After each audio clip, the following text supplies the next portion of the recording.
Hi, my name is Charu Gulati, and I am a science teacher at Tierra Linda Middle School in San Carlos, a city on the San Francisco Peninsula in California. I teach 6th and 7th grade science. I also teach design and innovation elective, a new program at my school this year, and an hour of yoga and mindfulness each week.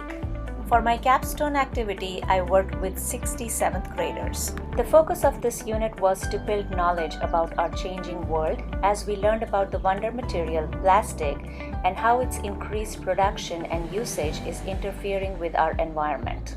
The big idea was how are synthetic materials made and what are their effects on individuals, society, and the environment.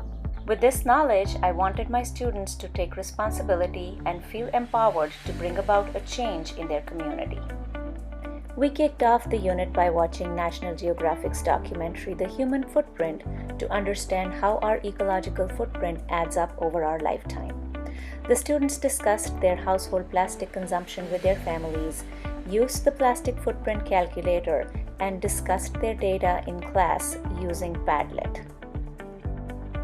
We went around our school campus to collect trash, and the students identified and distinguished the plastic trash from their collection. In less than 30 minutes, they gathered 601 pieces of plastic trash.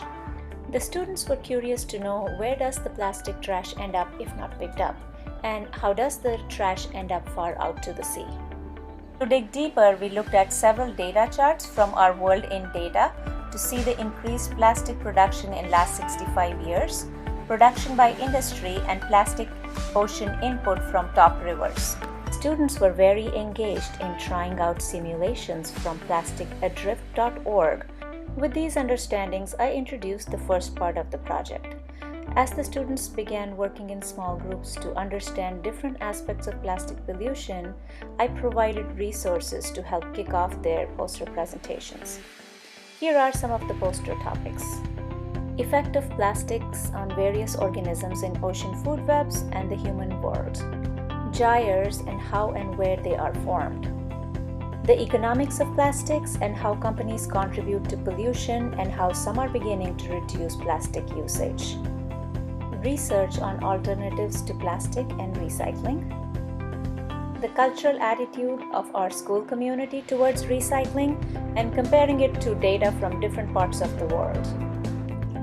Various innovative engineering ideas that are being developed for removal of plastic in waterways.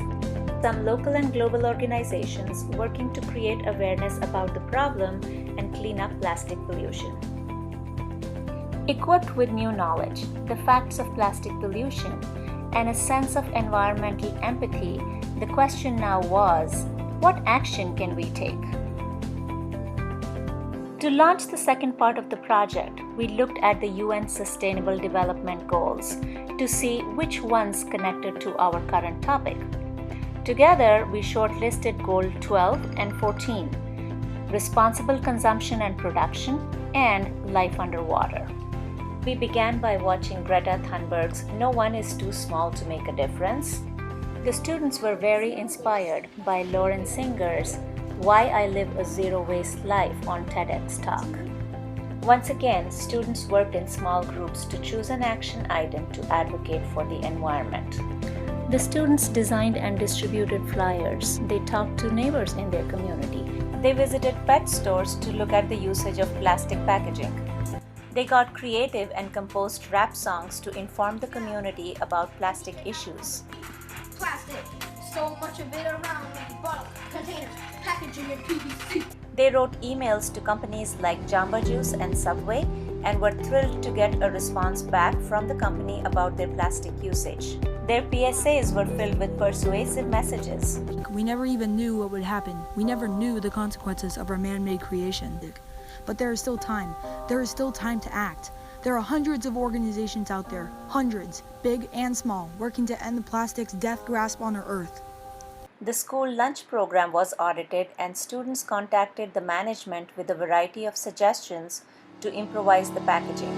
And so began the journey of how to be an advocate for the environment. So can you guys tell me what you did for your action item?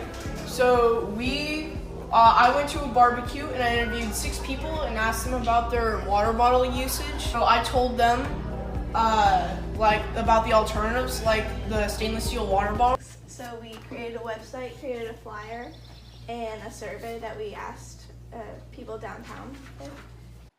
As we were going through this project, I joined online NSTA seminars to learn more about the topic. As an educator who has been teaching for more than 18 years in different parts of the world and diverse communities, teaching this unit at a new school reaffirmed the belief that we are just beginning to realize the urgency of these issues. There is much to be done, and the best way to start is by empowering our youth through knowledge and inspiring them to take action. The students' reflection confirmed my belief. We gathered a lot of information throughout this unit, and we celebrated our learning with an upcycling project. Thank you for watching. Hope you enjoyed it.